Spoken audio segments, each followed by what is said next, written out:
My wife cheated, drained my bank account, and made me pay for a kid that wasn't even mine. When I first joined the military, I was very naive. I actually believed the recruiters about many things without knowing the difference between doctrine, the way things should be, and reality, the way things are. So I believed that officers were the best and brightest college types who were aloof but nonetheless selflessly focused on mission.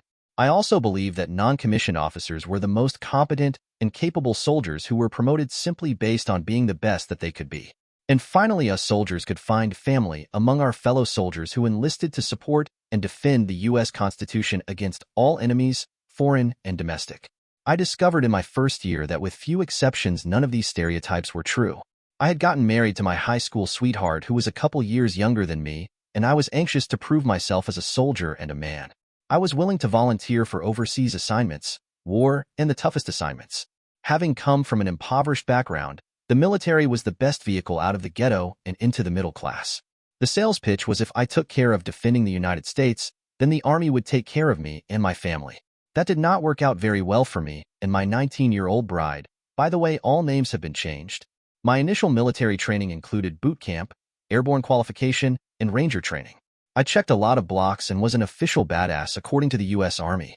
But rather than getting assigned as a member of the Special Operations Forces or the 82nd Airborne, I was sent overseas and assigned to a security detail that had nothing to do with being an elite warfighter, luck of the draw. Without going into detail, the security job was 24 on and 24 off, followed by an 8-hour work schedule for 3 days. However, due to downsizing and the numerous conflicts overseas, the U.S. Army reduced our manpower from 5 shifts of personnel down to just 2. So rather than the promised work schedule, my peers and I worked 24 on duty, followed by 6 hours admin duty and 18 hours off duty, 365 days per year. Rather than 2,000 hours a year, we were working close to 5,000 hours annually. This is how I was unable to maintain my job and my wife during my first duty assignment in the military. She had a high school diploma but no other special education or training. So, while I was on shift, she spent May hours at the on-base recreation center surrounded by hundreds of other young soldiers. Erin, 19F, was a beautiful blonde-haired, blue-eyed gal with a model's figure and a killer smile. She was the typical cheerleader in high school but also smart as a whip. We planned on having her work on college classes while I brought home the bacon. My shifts were exhausting, and within the first few months, I was physically and psychologically damaged from the non-stop 24-hour shifts.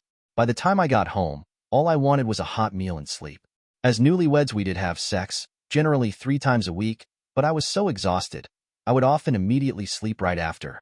So, Erin's eyes began to wander. She was taking some college courses, and overseas it is not uncommon for officers to pick up extra cash by teaching night classes as an adjunct professor. On such professor was an officer, an O3, who I will call Captain Dustin. My wife would rave on and on about how smart Keith was and how she loved his classes. After hearing about how great this teacher was, I went to one of her classes and peeked through the window to see that her facial expression looked like she had a crush on him. When we eventually met, I had to address him as Captain Dustin, but she just called him Keith. I immediately fairly uneasy about their relationship, teacher-student, and concern about their after-class activity. But the 24-hour shifts never ended. Toward the end of our time in this assignment, my wife asked for a legal separation. I suspected that it had to do with Captain Dustin, but without the financial means or the time to investigate, damn those 24-hour shifts, I simply signed the separation, sending her back home to the continental United States 6 months prior to my rotation. I later learned that my wife's request for legal separation coincided with Captain Dustin's rotation back to the States. I rotated out of that tour of duty 6 months later, and to my surprise my wife appeared ready to renew or marriage. I loved her to death, and having been raised by a divorced mom, I never wanted a divorce. That was actually a life goal, is to stay married. So, I took her back. Part of the reason she came back is that my mother-in-law, Mael, shamed her into returning to me.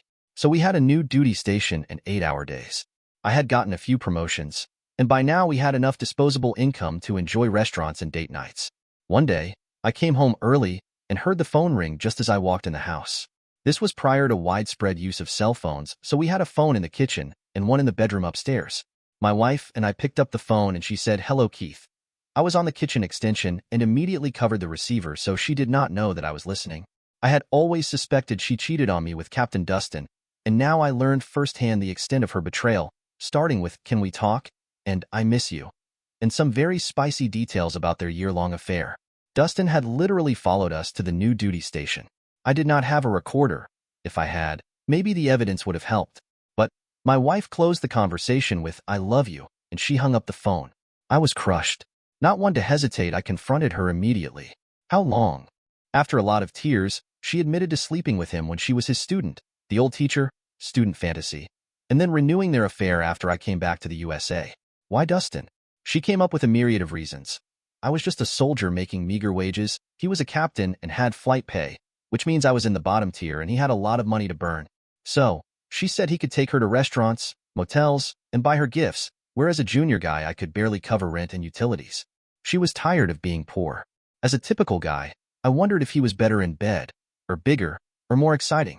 She said his cock was not bigger, his muscles could not match mine, and he was good but not great in bed. I asked why. She said, "He makes me feel like a princess, but you are still a pauper." I immediately started to plan to get him.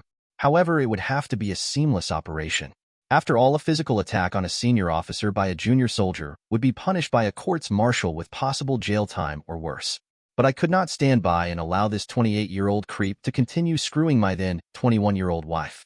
She constantly cried. It was a mistake. I asked Aaron. It may have been a mistake when we were overseas due to my horrible schedule, but it was not a mistake when we returned to the USA. He pursued you after we ended our separation, and you spread your legs. She replied, "But I came back to you." I replied, "But you're still screwing him." This ended our intimate time together. I did not want his leftovers. So, my disgust and lack of interest in my wife pushed her back into his arms. After a few weeks of tension, hate, and silence, she said, "We need to talk." I agreed.